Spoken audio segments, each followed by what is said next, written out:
fala sobre a extinção do Ordoviciano siluriano.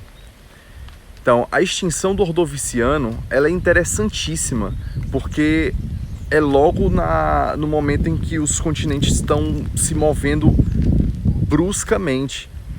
Tem uma mudança significativa na condição geológica, na formação dos continentes, na condição climática, e isso vai afetar toda a vida, principalmente marinha.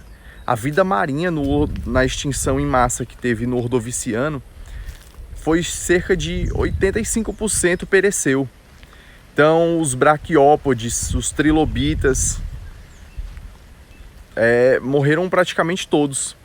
Porém, os braquiópodes, alguns sobreviveram, muitos, e desses eles tiveram um boom populacional por conta da extinção que estava ocorrendo, enquanto os trilobitas, os coitados, não tiveram tanta chance assim.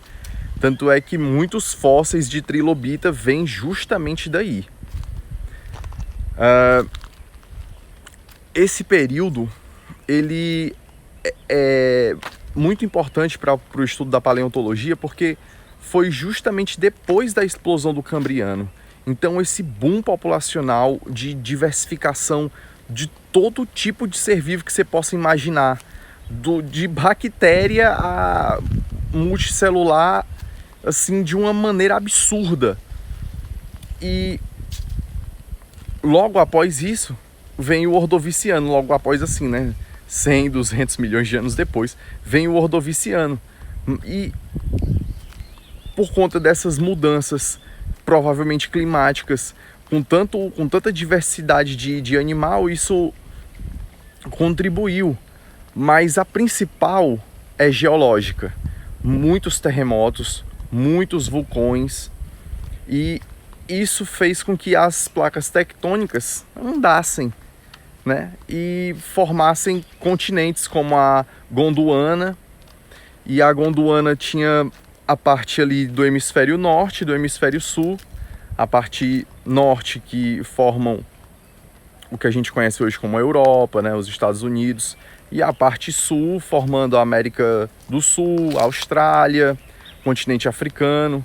Então essa parte do sul estava bem mais ao sul, e a Gondwana do norte estava ali no Equador, migrando ao norte.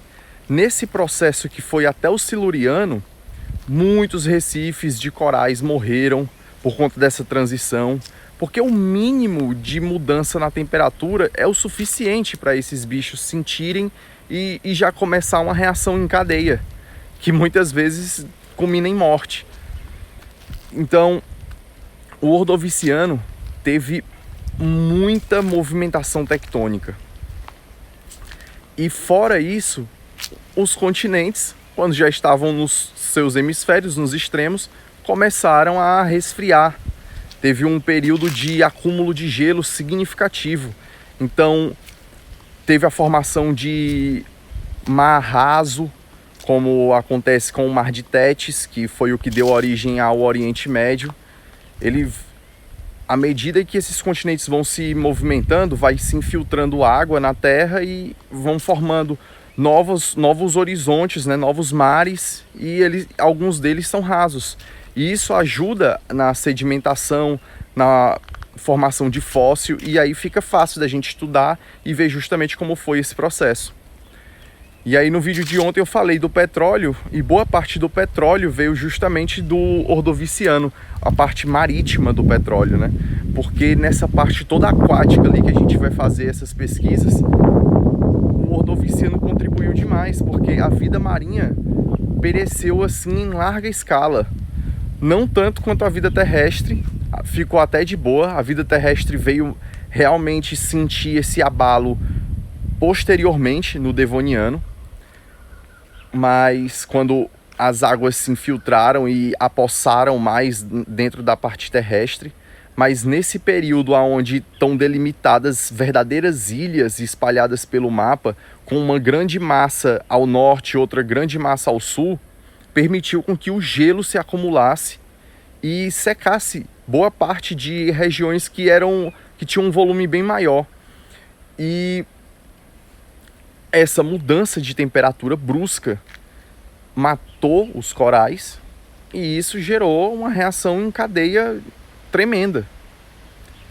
Então, depois ali no final do Siluriano, os continentes começaram a sofrer com o aquecimento global e aí foi dissolvendo aquele gelo, ou foi outro processo de extinção, porque os seres já estavam há milhares de anos porque Ordoviciano e Siluriano é muito tempo, né? Então ali da metade pro final, eles já estavam acostumados com aquela quantidade significativa de gelo. Então foi outro processo de extinção. Por isso que a gente separa Ordoviciano e Siluriano, porque tem o processo de resfriamento e de aquecimento. Valeu?